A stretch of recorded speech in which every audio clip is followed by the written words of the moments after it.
ദൈവം മുൻകൈയെടുത്ത് നയിക്കുന്ന മാനസിക പ്രാർത്ഥനയാണ് മിസ്റ്റിക്കൽ ധ്യാനം.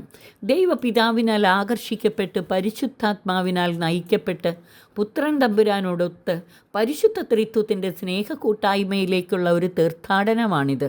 ദൈവത്തെ ആഴത്തിൽ അടുത്തറിയാനും സ്നേഹിക്കാനും നിരന്തരമായ ദൈവസംസർഗത്തിൽ അങ്ങുമായുള്ള ആത്മബന്ധത്തിൽ ദൈവചിന്തയോടെ ജീവിക്കാനും ആത്മാർത്ഥമായി ആഗ്രഹിച്ച് പരിശ്രമിക്കുന്നവരെ മിസ്റ്റിക്കൽ മാർഗത്തിലൂടെ ദൈവം നയിക്കും. ദൈവം മുൻകൈയെടുത്ത് നയിക്കുന്ന മിസ്റ്റിക്കൽ ധ്യാനം മാർജാരമാർഗം പോലെയും നല്ല വേനൽക്കാലത്ത് മഴയിലൂടെ സൃഷ്ടാവ് സമൃദ്ധമായി തോട്ടം നനയ്ക്കുന്നത് പോലെയുമാണ്. ഇവാനിയൻ മിസ്റ്റിക്കൽ മാർഗത്തിലൂടെയുള്ള ധ്യാനം വളരെ ലളിതവും ആനന്ദപൂർണവുമാണ്.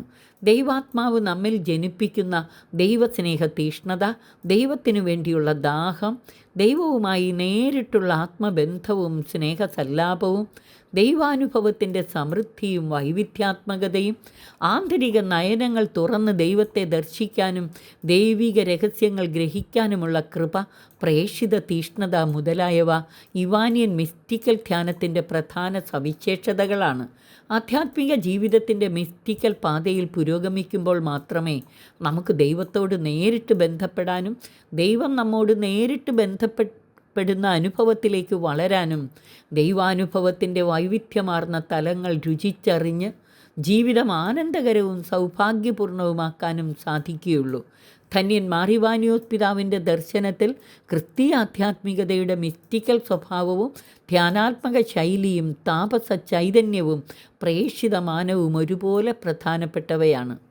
പിതാവിനാൽ ആകർഷിക്കപ്പെട്ട് പരിശുദ്ധാത്മാവിനാൽ നയിക്കപ്പെട്ട് പുത്രൻ തമ്പുരാനോടൊത്തുള്ള ഈ ദൈവോന്മുഖ പ്രയാണത്തിൽ നമുക്കുത്തേജനം പകരുന്നത് നമുക്ക് നൽകപ്പെട്ടിരിക്കുന്ന പരിശുദ്ധാത്മാവിലൂടെ നമ്മുടെ ഹൃദയങ്ങളിലേക്ക് ചൊരിയപ്പെട്ടിരിക്കുന്ന ദൈവസ്നേഹമാണ്. റോമർ 5:5 ക്രിസ്തുവിൻ്റെ സ്നേഹത്താൽ ഉത്തേജനം പകരപ്പെട്ട ഉന്മത്തരാക്കപ്പെട്ട ഒരു ജീവിതക്രമമാണിത്. 2 കൊറിന്ത്യസ് 5:13-14 ദൈവത്തിനു വേണ്ടിയുള്ള ദാഹവും ദൈവസ്നേഹ തീഷ്ണതയും പരിശുദ്ധാത്മാവിൻ്റെ പ്രചോദനങ്ങളുമാണ് ഈ ദൈവസ്നേഹത്താൽ ഉന്മത്തരാക്കപ്പെട്ട ജീവിത ശൈലിയിലേക്ക് നമ്മെ നയിക്കുന്നത്.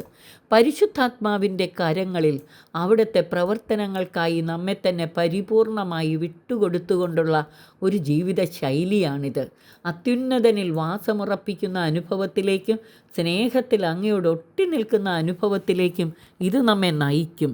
സങ്കീർത്തനങ്ങൾ 91:9, 14, 63:8 നിരന്തര ധ്യാനത്തിലൂടെ ഈ അനുഭവങ്ങളിലേക്ക് വളരാൻ സർവശക്തൻ നമ്മെ സഹായിച്ച് അനുഗ്രഹിക്കട്ടെ. ആമേൻ.